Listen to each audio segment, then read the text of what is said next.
क्या आपने कभी सोचा है कि एक पिता का अहंकार इतना भयानक हो सकता है कि उसकी अपनी पुत्री को अपने प्राणों का त्याग करना पड़ जाए?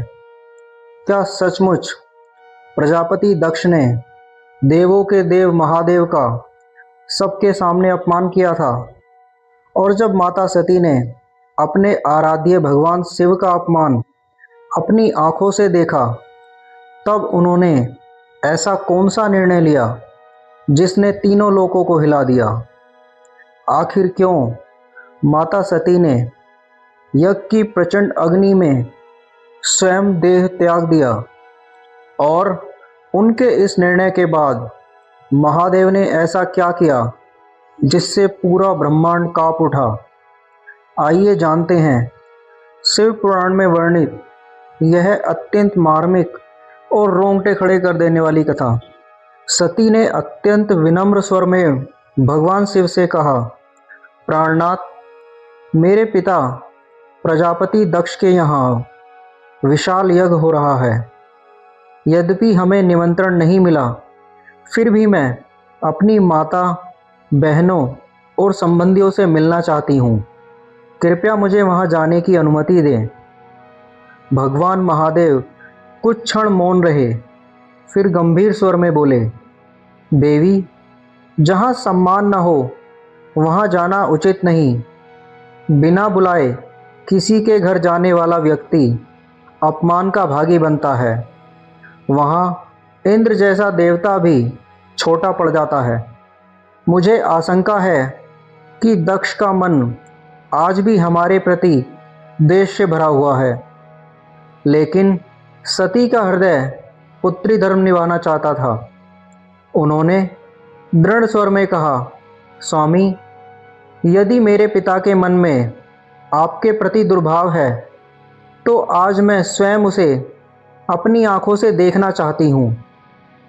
मुझे जाने की आज्ञा दीजिए। महादेव ने गहरी सांस ली, मानो उन्हें आने वाले विनाश का आभास हो चुका था। उन्होंने कहा, यदि तुम्हारा यही निश्चय है तो नंदी पर सवार होकर रुद्रगणों के साथ चली जाओ। मेरी आज्ञा है। क्षण भर बाद 60,000 रुद्रगणों के साथ माता सती दक्ष के यज्ञ की ओर चल पड़ी। लेकिन जैसे ही वे विदा हुई, भगवान शिव के मुख से एक वाक्य निकला, दक्ष कुमारी सती अब लौटकर वापस नहीं आएगी। यह सुनकर मानो स्वयं समय भी कुछ पल के ठहर गया। उधर यज्ञशाला देवताओं, ऋषियों और राजाओं से भरी हुई थी। सती वहां पहुंची।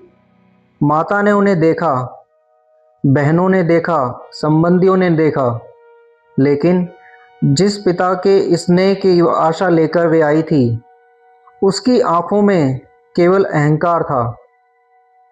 सती ने शांत स्वर में पूछा, पिताजी, जिन भगवान शिव के स्मरण मात्र से समस्त जग पवित्र हो जाता है, उन्हें आपने इस यज्ञ में क्यों नहीं बुलाया?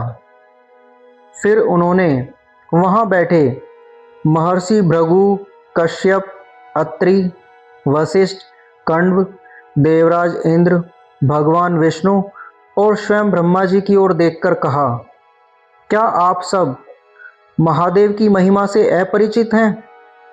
फिर इस अन्याय पर मौन क्यों हैं? पूरी यज्ञशाला में सन्नाटा छा गया। तभी दक्ष क्रोध से भर उठा। उसने कठोर स्वर में कहा, बस, बहुत हो चुका। यहाँ तुम्हारी आवश्यकता नहीं है। और फिर उसने देवों के देव महादेव के लिए ऐसे अपमानजनक शब्द कहे कि पूरी सभा स्तब्ध रह गई। तुम्हारा पति अमंगल का स्वरूप है, कुलहीन है, भूत प्रेतों का स्वामी है, इसलिए उसे यज्ञ में बुलाने योग्य नहीं समझा गया। ये शब्द सुनते ही माता सती का हृदय मानो चकनाचूर हो गया। उनकी आंखों में आंसू नहीं, अब अग्नि जल रही थी। उन्होंने सभा की ओर देखकर कहा, जो भगवान शिव की निंदा करता है और जो उसे सुनकर भी मौन रहता है, दोनों ही घोर पाप के भागी बनते हैं।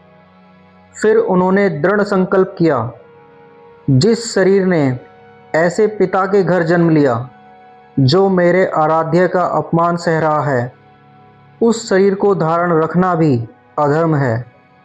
उन्होंने अपनी आंखें बंद कर ली, बार बार शिव शिव रुद्र महादेव का स्मरण किया और देखते ही देखते समस्त देवताओं, ऋषियों और लोकपालों के सामने माता सती यज्ञ की प्रचंड अग्नि में प्रवेश कर गई।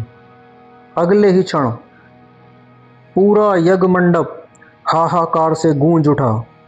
शिवगण विलाप करने लगे, देवता स्तब्ध रह गए, ऋषि भय से कांप उठे और किसी को भी यह अनुमान नहीं था कि अब कैलाश पर बैठे महादेव का क्रोध ऐसा फैलाएगा जिसे तीनों लोग कभी नहीं भूल पाएंगे।